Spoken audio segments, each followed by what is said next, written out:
Welcome back to our channel, fellow GH addicts. Today is a beautiful day to dive into the absolute madness happening in Port Charles. We have so much to unpack from the latest spoilers, so let's get right into it. I am screaming. I literally cannot believe what I just read in these spoilers, and I need a vent because my brain is spinning. React first, explain later. Carly actually has the nerve to demand Z fire Jocelyn from the WSB? Are you kidding me right now? After everything Jocelyn just pulled off? I mean, we all saw Jocelyn literally take down Ross Cullum while bleeding from a gunshot wound. She was a total badass. And now she is striking massive, world-saving deals with the head of the WSB to free Jason and Valentin Cassadine. I've been watching this show since 2015, and this is hands down the most incredible, agency-driven storyline Jocelyn has ever had.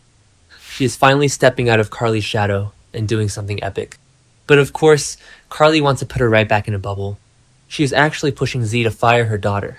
And Z is just looking at Carly like she's lost her mind. Which, let's be honest, she kinda has. Z sees the immense potential in Jocelyn, and he is not going to let Carly dictate the WSB roster. Because why let your daughter be a hero when you can smother her, right? I kinda get Carly's panic, I really do. She's a mom, and the WSB is a dangerous game. But come on, Carly. Jocelyn is a grown woman making massive moves on a global scale. She just secured the freedom of two of Port Charles' most wanted men. Like, do we understand the magnitude of this? Z is completely mesmerized by Jocelyn's skills, and I am absolutely here for it. I want to see Agent Jocelyn Jax taking over the world. But wait, I'm getting ahead of myself. Let's talk about the absolute chaos unfolding back in Port Charles, because the fallout from all this Spoon Island drama is about to hit the fan in the most spectacular way possible. I'm sorry, but can we talk about Lulu's face when Charlotte finally spilled the tea? That was cinema. Charlotte just fully went off script, completely ignoring Molly Lansing Davis's frantic warnings at the PCPD, and just dropped the nuclear bomb on Lulu. She came clean and told her mother that Carly Spencer was hiding Valentin Cassadine in her attic for months. Months! Lulu's reaction was everything I wanted and more. She is reeling, and honestly, she has every right to be completely devastated and furious. Imagine finding out your daughter's father was hiding out in the home of the woman who has historically been a massive thorn in your side. I know some people are loving Carly's Secret Keeper era, but personally, I am living for Lulu finding out and the impending explosion. Lulu and Valentin have so much history, so much custody battle trauma over Charlotte, and for Carly to insert herself into that dynamic and harbor him as a fugitive, it's soap perfection. Lulu's gonna go on the warpath, and I cannot wait to see her confront Carly about this. The Spencer Cassadine Corinthos feud is getting a fresh coat of paint, and I am so ready. But honestly, Charlotte is the real MVP here for just blurting it out. She is so over the lies, and frankly, so am I. And then we have the teenage boy drama, which is stressing me out to no end. Oh my god. Danny is about to make my hair turn gray. He is out here making serious trouble for Rocco Falconeri because he thinks he needs to free Jason. Danny is so stubbornly loyal, defending Jason's innocence in the interrogation room, and now he's targeting Rocco because Rocco is the one who actually shot Cullum. But Danny, honey, stop.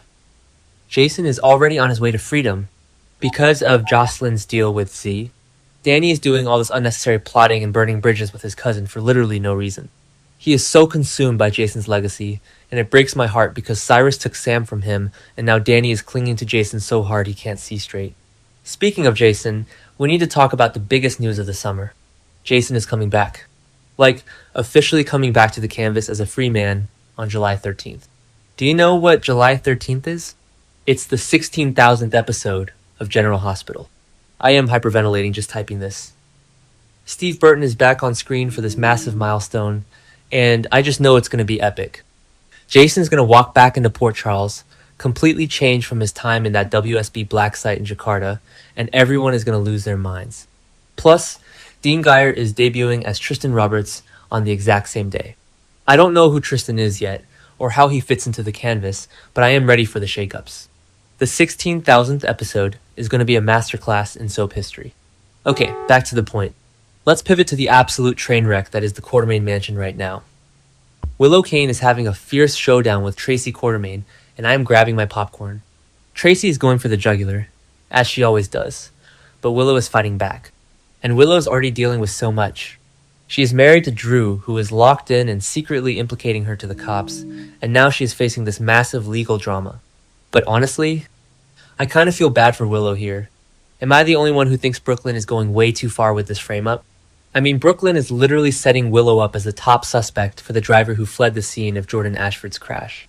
Brooklyn, the actual driver, she is using Brick to manipulate Willow's GPS and pinning a felony hit and run on her just to protect her own secret. Remember when they tried this kind of cover-up storyline with other characters and it blew up in their faces? Yeah, didn't work then either. Brooklyn is dooming herself. She is building her entire happy life with Chase and their foster baby Phoebe on a foundation of massive illegal lies. It is so hard to watch because you just know the other shoe is going to drop, and it is going to drop hard. And what about Chase? GH spoilers say Chase is going to be horrified by the evidence against Willow. But come on, it's Chase. He has always had a soft spot for Willow. I just don't see him believing she's guilty of leaving someone for dead on the side of the road. I think he's going to believe Willow when she insists she's being framed. And when Chase starts digging as a cop and realizes his own wife is the one who framed his ex, oh boy, that marriage is going to explode into a million pieces. Brooklyn is currently bonding with Gio over his music showcase, completely oblivious to the fact that the countdown is on. Her life is about to fall apart, and she has no one to blame but herself. Speaking of legal trouble, Britt Westbourne is sitting in a holding cell after being extradited from Tortola, and guess who is stepping up to represent her? Rick Lansing. Rick is tackling a new client, and it has to be Britt. I am so here for this dynamic. Rick is sleazy, sure, but he's a damn good lawyer, and Britt needs a legal miracle right now. She was arrested for kidnapping Rocco, but Dante only did it to save her from Cullum's poison medication. It is a massive, tangled mess. But wait, it gets crazier. GH spoilers say Britt is getting some stunning news, and I am shaking. I cannot believe they are doing this. Lucas Jones is going to tell Britt that she doesn't have Huntington's disease. You guys, I am screaming at my screen. Lucas knows about the saline found in the syringe in Britt's room, and Jocelyn is probably going to tell him that the Huntington's was a complete lie fabricated by Cullum and the WSB to control her. Lucas is going to offer proof, tell Britt she isn't dying, and have her undergo more testing. And she's going to confirm she doesn't have the marker. I've been crying over Britt's terminal diagnosis for years, and it was a fake out? I am so mad that she was tortured like this, but also so incredibly relieved that she gets to live. I don't even know what to feel. Contradicting myself here, but I love the emotional roller coaster. Now, let's talk about the romance and the reunions.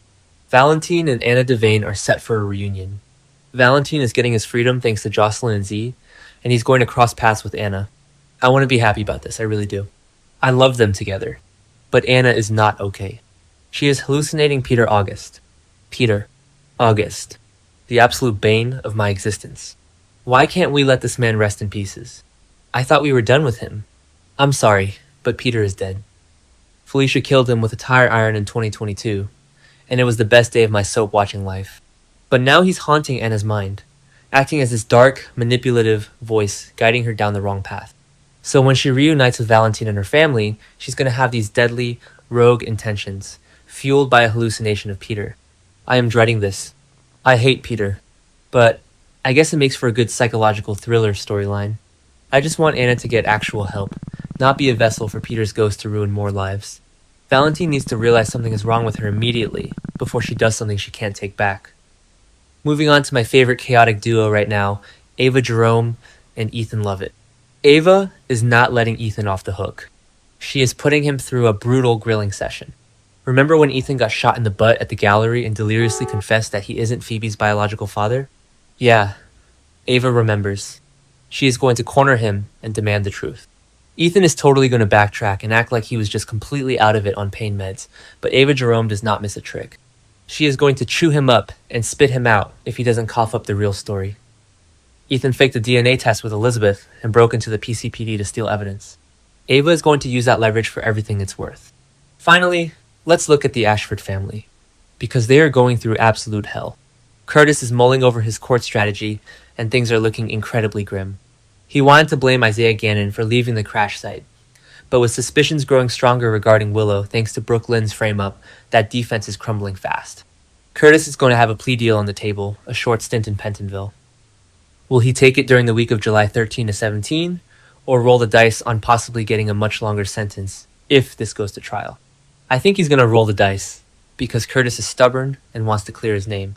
And just to add maximum stress to the situation, Portia Robinson is gonna go into labor, right in the middle of all this legal chaos. And of course it happens after a fierce face-off with someone. Is it Curtis? Jordan? Isaiah? My bet is on Jordan, because those two cannot be in a room together without fireworks right now. Portia is going to be delivering this baby under the most traumatic circumstances possible, and I am terrified for her. Meanwhile, Trina is trying to focus on her showcase with Gio, which will lead to new musical opportunities, but her family is falling apart. I am exhausted just thinking about it. Next week is going to be legendary, and I will be right here, yelling at my TV, loving every single second of it.